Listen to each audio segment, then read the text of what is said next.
poor mechanic delivered baby in backseat. She was the queen of a hidden country. It was a rainy evening in the small town of Larkhill. The streets were wet and shining under the flickering yellow lights. In a narrow lane near the edge of town stood a little garage. Inside, 28-year-old Owen worked quietly under the hood of a rusty old truck. His overalls were covered in oil, and his hands were rough from years of hard work. Owen was known as the town's kind but poor mechanic.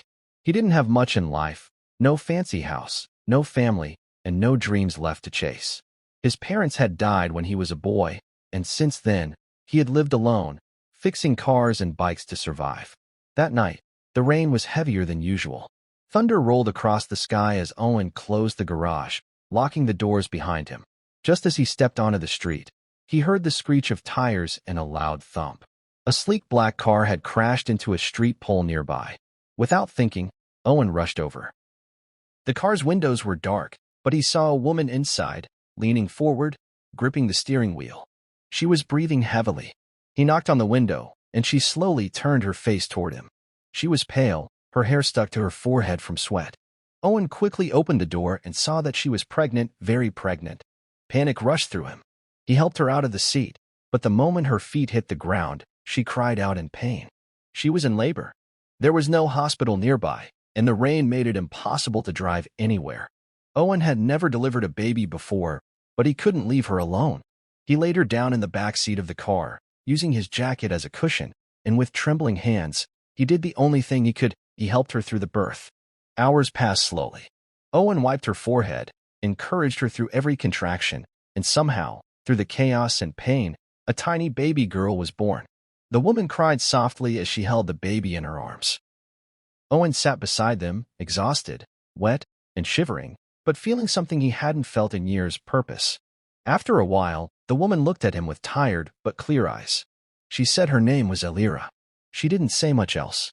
She asked Owen for a safe place to rest, and he took her to his small one-room home above the garage. There, he gave her blankets, warm water, and even made some tea with the few tea bags he had left. She was quiet, watching him carefully as if trying to decide something. Days passed. Owen repaired her car, changed the tires, and checked the engine. During that time, Elira didn't leave his place. She stayed inside, caring for her baby, and barely said a word about her past. But Owen didn't push her. He knew what it felt like to be lost, to carry a story too heavy to share. He simply helped her, bought baby formula from the market, and even fixed an old crib someone had left at the junkyard. One morning, Owen noticed something strange. A black SUV had been parked near the town's edge. A man in a dark coat had been asking questions about a woman with a baby. Owen grew worried. That night, he confronted Elira gently, asking if someone was looking for her. She hesitated, then finally nodded. She said she had run away because her child was in danger. Not from ordinary people, but from powerful ones. She didn't say more, but the fear in her eyes was real. Despite the danger, Owen told her she could stay as long as she needed. He promised to protect her and the baby, no matter what. For the first time, Elira smiled, not a fake smile, but one filled with gratitude. In that moment, something changed between them. But the danger was closer than they thought. The next day, while Owen was out buying supplies, two strangers came into town. One of them wore a uniform with a strange symbol on the shoulder, something Owen had never seen before. The townspeople whispered about secret agents, royal guards, and foreign visitors. When Owen returned, Elira was gone. The crib was empty. The blankets were missing. His heart pounded as he ran through the streets in the rain once more. He found her near the forest edge, holding her baby tightly, trying to escape again. She told him the truth, in a rush of words she had held in for too long. Her real name was Queen Elira of Norwin, a hidden country in the mountains, known to very few. Her people had chosen her to lead after her father passed away. But enemies within her own palace wanted her child gone, because a prophecy had said the baby would bring peace to the land and end all war. The enemies feared peace. They thrived on power and chaos. So Elira had fled, choosing to protect her baby at all costs. Owen stood silent. He didn't know what to say. He was just a mechanic. She was a queen. But as the guard's footsteps approached, he made a decision. He looked her in the eyes and said, "We run together." Owen grabbed Elira's hand, and together they ran into the forest. The trees were tall and thick, their branches dripping from the rain that had only just begun to ease. The sound of guards shouting in the distance echoed behind them. Owen didn't know where the path led, but he didn't care. His only thought was to keep Alira and her baby safe. They moved fast, weaving through the trees, breath heavy, branches scratching at their arms and faces. The forest was darker as they moved deeper, but Owen had grown up near these woods and knew how to find hidden paths. After nearly an hour of running, they reached an old hunting cabin that had been abandoned for years. It was cold and dusty inside, but it had walls and a roof, and for now, that was enough. Alira collapsed onto the wooden bench, clutching her baby tightly. Her face was pale, and her hands trembled. Owen searched the small cabin for anything useful and found an old blanket and a few cans of food left behind. He started a fire in the tiny stone fireplace, using dry twigs and pieces of broken furniture. Soon the warmth spread through the cabin, and the baby stopped crying. Alira looked at Owen with eyes full of exhaustion, fear, and something else, trust. Owen sat near the fire, watching over them. He had always thought his life would be simple, lonely, and ordinary. But now he was sitting beside a queen and her child, hiding from people who wanted them dead. Over the next few days, they stayed in the cabin. Owen hunted small animals for food and collected rainwater for drinking. He made Alira as comfortable as possible, fixing broken windows and making a soft bed for the baby using old clothes and leaves. The forest became their shield, and the silence brought a strange kind of peace. At night, they sat by the fire, and Alira slowly began to open up. She told Owen about Norwin, a secret country hidden deep in the northern mountains, surrounded by forests and guarded by traditions. Only a few maps even showed its existence. It was a land of old castles, powerful families, and deep secrets. Her father, the former king, had always believed in peace and fairness, but his rule had been challenged by a council of elders who wanted war. They believed Norwin should rise and take its place in the world through strength and power. When Alira became queen, she tried to continue her father's path. But then the prophecy was spoken by the oldest oracle in Norwin. It said the child born of a true heart and rightful blood would break the cycle of war and bring peace forever. The prophecy spread like wildfire, and not everyone was happy. The elders feared losing their influence, and a plan was formed to end the child's life before she could grow into her destiny. That was why Alira had escaped in the night, hiding her face, her name, and her crown. Owen listened to her story with disbelief and respect. He couldn't understand politics or prophecies, but he understood fear, pain, and the will to protect someone you loved. Though he was poor, unknown, and alone in the world, he felt more alive than ever. Each day brought new risks, but also something else, a growing bond. Alira was no longer just a queen in hiding. She was a mother fighting for her child, and in her quiet strength, Owen saw something beautiful. He began to care for her, not because she was royalty, but because she was real. One afternoon, while Owen was gathering wood, he noticed movement among the trees. He quickly hid and watched as three men dressed in black moved silently through the forest. One of them had the same symbol on his shoulder that Owen had seen in town. They were closing in. Owen rushed back to the cabin, his heart pounding. He told Alira they had to move again, and without wasting time, they packed what little they had. The baby, now a few weeks old, clung to Alira's chest, wrapped in soft cloth and close to her heartbeat. They moved deeper into the forest, avoiding open paths and leaving no trace behind. Owen remembered a hidden railway line that hadn't been used in years. It led to the edge of another town far away from Larkhill. After a full day of walking, they reached the tracks. There, hidden behind an old signal box, they built a new shelter. For a while, it seemed safe again. They lived in silence, always watching the trees, always listening for footsteps. But Owen knew this couldn't last forever.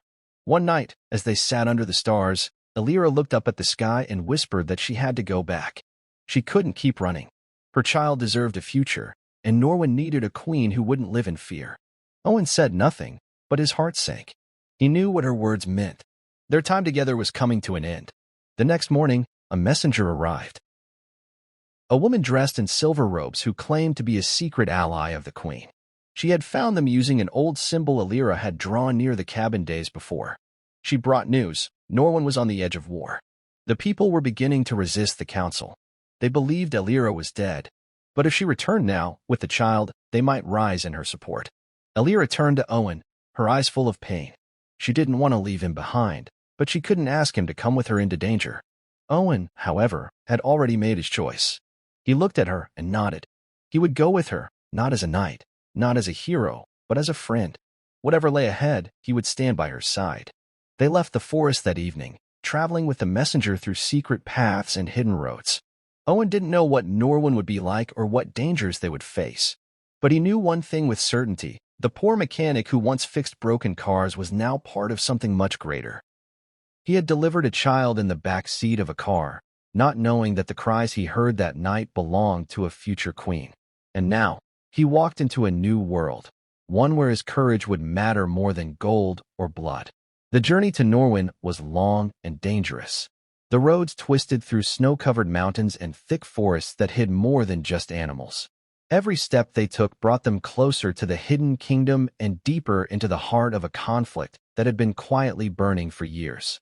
As they approached the borders, Elira changed. She stood taller, walked with a quiet fire in her eyes, and spoke with calm certainty.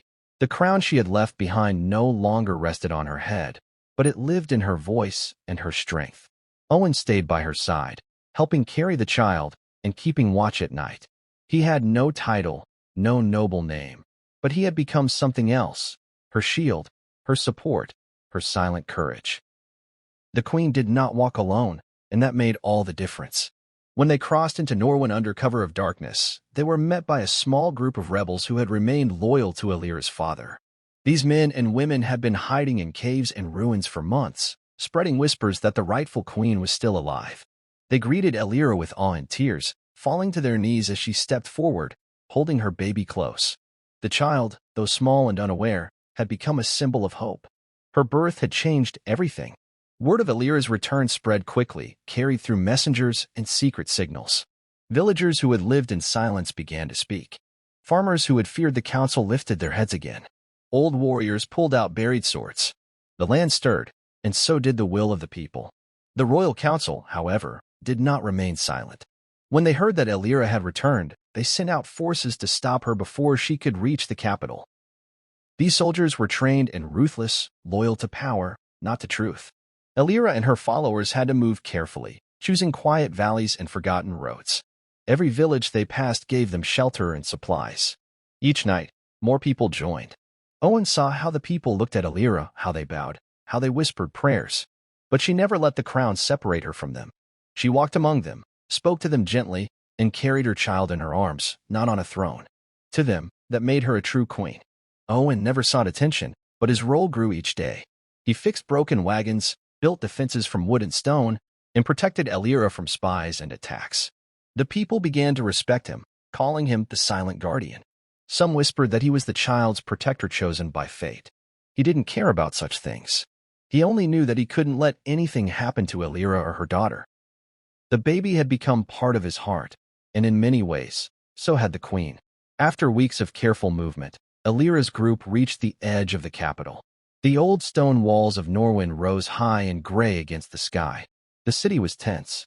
Banners of the council hung from every tower, but the people moved like shadows, quiet and fearful.